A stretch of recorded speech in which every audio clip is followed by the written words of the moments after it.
Hello, everybody. It's a pleasure to be here. My name is Ulrich, and I'm a research fellow at the NYU Stern Center for Sustainable Business. So in this talk, I'd like to summarize our research of how to assess the quality of a job, or as my colleague Tanzi will and I call it, sustainable job. So this has been a long-standing topic at the center, and it goes back to at least 2017. So first, I want to point out that the S, or the social in ESG, is not the same as sustainable business practice. So I think this is sort of known, but it's good, it bears repeating. And it is in essence a finance level for reporting, and like carbon emissions, reporting alone may not address the underlying reason why we have disclosure.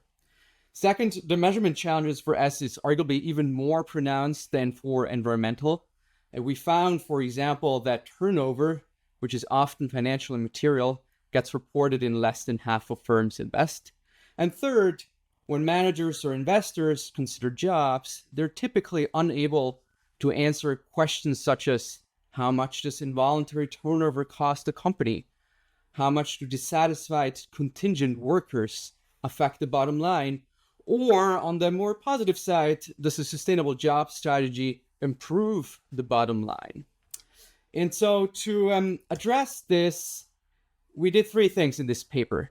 So first, we created a conceptual framework that has three pillars, and they enable us to identify which job or which S metrics are useful, or currently missing, or should be revised. Based on a more descriptive analysis across 4 ESG raters and many sort of S metrics, we document this most data points are missing. This may not be surprising, but these gaps get lost once metrics are aggregated to an S score or once a quality jobs ranking is produced. And finally, we sort of describe 2 case studies that show that ignoring employment quality is material and has substantial financial cost for the firm. Now, so far, I think the message has not been very positive, but I think compared to like 5 to 10 years ago, we're in a much better state when it comes to reporting. We do some rough estimation that is around about 10 times more data that we have available today compared to 10 years ago. And we also provide some recommendations to different stakeholders. This is a chart that shows that it is not just non-financial or S metrics that are missing, but the same can be said for certain financial metrics related to jobs. So here on the y-axis, we show the share of firms reporting a line item. Under the axis, it's the year and the time trend. Left, you'll see all firms, and right is a stable panel of large firms. And both charts show that the prevalence of labor or personal expenses, reporting of it hovers around 20% of firms that disclose. So around 20%. So you may ask, is it perhaps too difficult to report more detailed data? And I would argue no, because we already do it with executive compensation. So this is just a feature of the current financial accounting system in the US. This is in fact a known constraint, as it were, to investors. And the Financial Accounting Standards Board, FASB, has recognized it. So on June 26th of this year, it voted to require US public firms to break out some of these items, and notably employee compensation. So as so often, things are changing, but slowly. One of our case studies is about Amazon, the e-commerce giant. And in 2022, there was a report based on some leaked internal documents that showed that Amazon's turnover cost them around $8 billion annually. And even for Amazon, that is a lot, right? At the time, it was about a quarter of their profits. What's further interesting is that Amazon tends to do very well on S metrics like pay equity and career prospects and similar metrics, and is also ranked as one of the top 3 companies to work for by LinkedIn.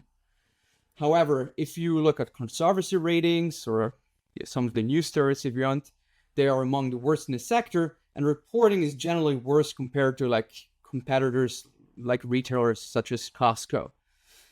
What distorts reporting on these S metrics even more is that the large part of the workforce can fall outside the reporting entity, not unlike scope 3 if you want, especially if these workforce are contingent or temporary workers.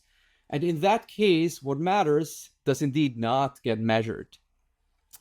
So to address this a little bit, we have our sustainable jobs definition, our framework. It has 3 pillars. The first pillar we call business basics, and it tries to capture this idea that reporting and a company's strategy must include contingent workers.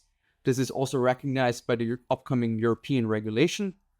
The second pillar, financial security, refers to adequate wages and health benefits, and it's the most important topics to employees according to sort of survey evidence by Just Capital and others. And thirdly, job excellence captures more than just basic needs. So this is what others often refer to as quality jobs, and these concepts try to measure, assuming perhaps implicitly that pillar 1 and 2 are met. In terms of our descriptive findings, I previewed a little bit. So what we do is we calculate the share of missing data for each metric, so individually, that we identify as relevant to sustainable jobs, which is round about 20% of available S metrics. Most of these metrics are binary, so yes, no. And thus we say they're not as informative as continuous measures such as turnover. Now the picture that emerges here is similar across ESG raters. So we did it across a couple of them. And the average missingness is between 60 to 90%. So 4 to 1 of firms report a specific metric on average. It is, of course, still possible, even with this limited data, to rank and compare companies, let's say by imputation or other means, and certain institutions do it because there's demand for it. However, in our view, such an exercise does not yet meet the standard where we could comfortably discuss or sort of distinguish between a firm that provides sustainable jobs and one that does not. We conclude with the message that human capital disclosures are not yet up to the task of informing us whether a firm provides sustainable jobs. So you'll see here there's an asterisk next to public, because once you have privileged access to data, say you're a private equity firm or you're like mining jobs posting data, you may be able to do more, but that's not what we talk about here. We talk about public disclosures and sort of reporting within the main frameworks. And so to be more constructive, we also provide some recommendations. So for corporate leaders, we really point them towards that investments should also go into retention of employees. I think regulators in the US especially should consider turnover, voluntary and involuntary turnover, as a mandatory reporting item, and others, as we detail in the paper, should perhaps fall under comply or explain. ESG raters, in our view, seem to neglect a little bit the standardization that comes from and is based on emerging ESG reporting frameworks like the one in Europe or ISSB, SASB ones. Investors ought to understand the shortcomings of any S or quality jobs ranking, right? Especially with this idea that a lot of it is missing and somehow gets swept under the rug, if you want. And finally, I think this applies to everybody. The most important issue for workers is pay. So it is not necessarily difficult, but a metric like the share of employees making a living wage is often seen as not feasible or as too difficult. And this may be true, but we suggest that wage reporting can be omitted, but it cannot be ignored. And so with this idea, I conclude. So thank you very much. Now, if there are any questions or so, here is my email. Again, thank you very much for your attention.